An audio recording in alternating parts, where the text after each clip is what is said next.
Hello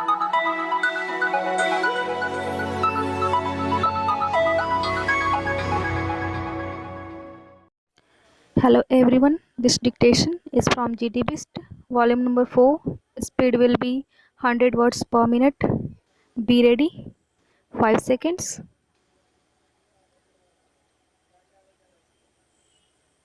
Start.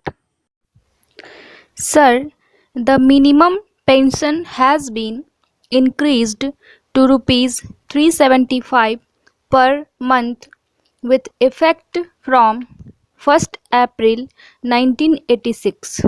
This will benefit so many retiring jawans and ex-servicemen.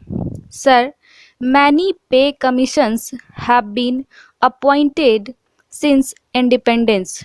This is the fourth pay commission. It is for the first time that the question of pension for ex-servicemen was referred to a pay commission.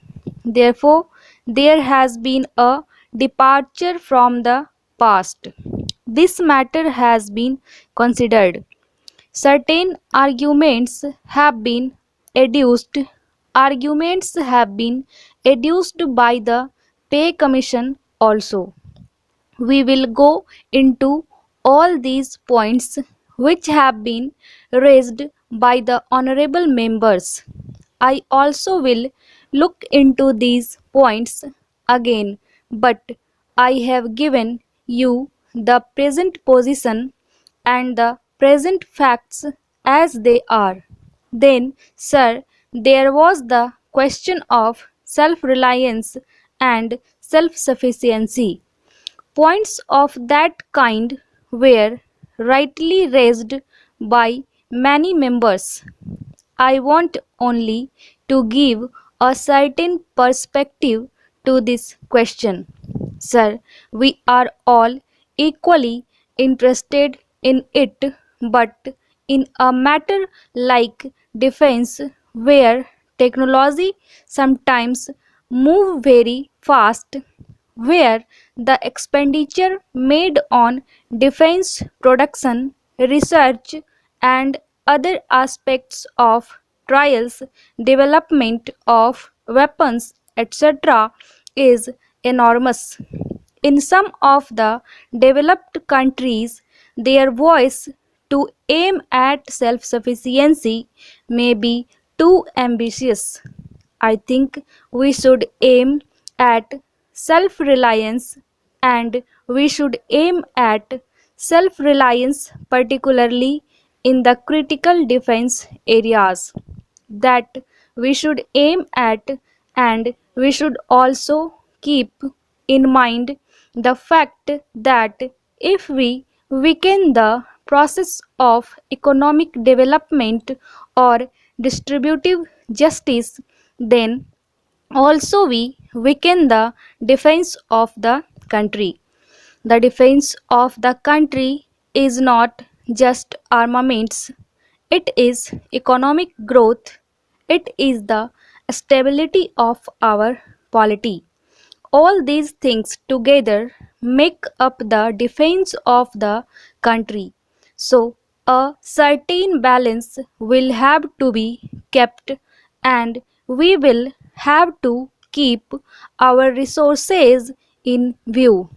I think that for the time being, some amount of import is necessary. There is no alternative to it, but we will have to always keep in mind the facts that the items which were critical to our defense are manufactured as far as possible in the country, that the vendors from whom we purchase are reliable and will not let us down at critical period. This also we should keep in mind. Sir, there can be no self-reliance without indigenization. It has therefore been the constant endeavor of the production units to rapidly and progressively manufacture equipment components and raw materials required for the production needs within the country. Honorable members would be happy to note that in the total value of production of the ordnance factories during 1986, the import content in terms of value was as low as 2% as compared to 9% in the previous year. That is a fairly rapid pace of indigenization. There is close interaction between research and development. Sir, a question was raised by my friend regarding offloading of certain items from the ordnance factories to the civil sector industries. Sir, this does not mean that the public sector will not continue to play a dominant role in defense production, that it will do. But some of the less sophisticated items, the low value added items, these are being sent to the defense from the ordnance factories from the civil sector.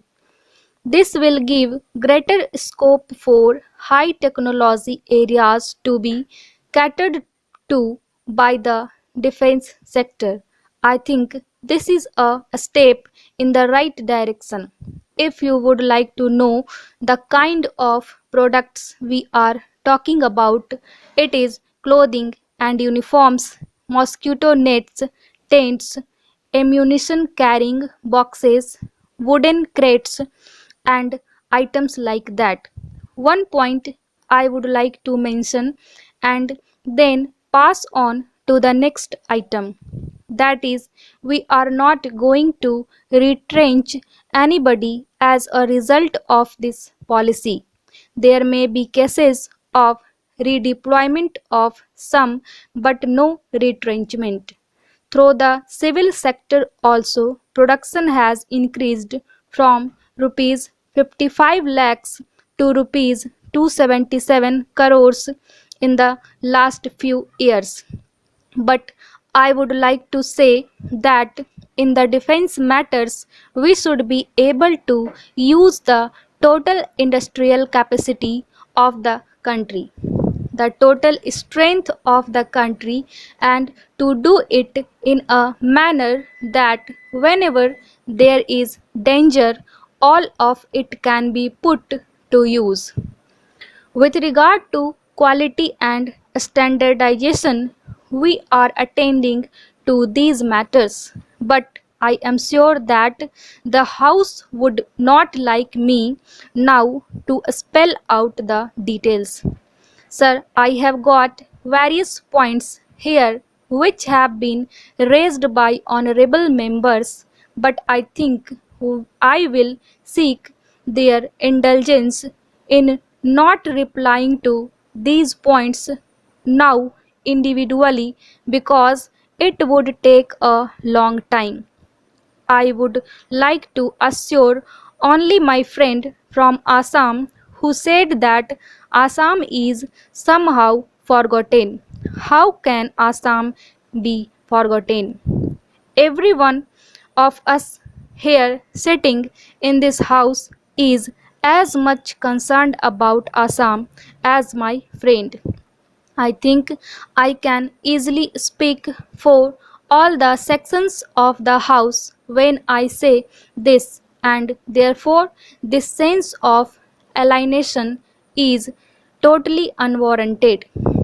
We all feel greatly concerned, and I would like, in fact, to remind honorable members that in 1965 at a meeting which Shastriji convened of leaders of all political parties at the time of war with Pakistan, or just before that, one of the leaders from the South India said that when a person is hurt in his little finger, the entire body pains, and if there is any intrusion into the border anywhere in India, then we in Tamil Nadu are going to feel the pain.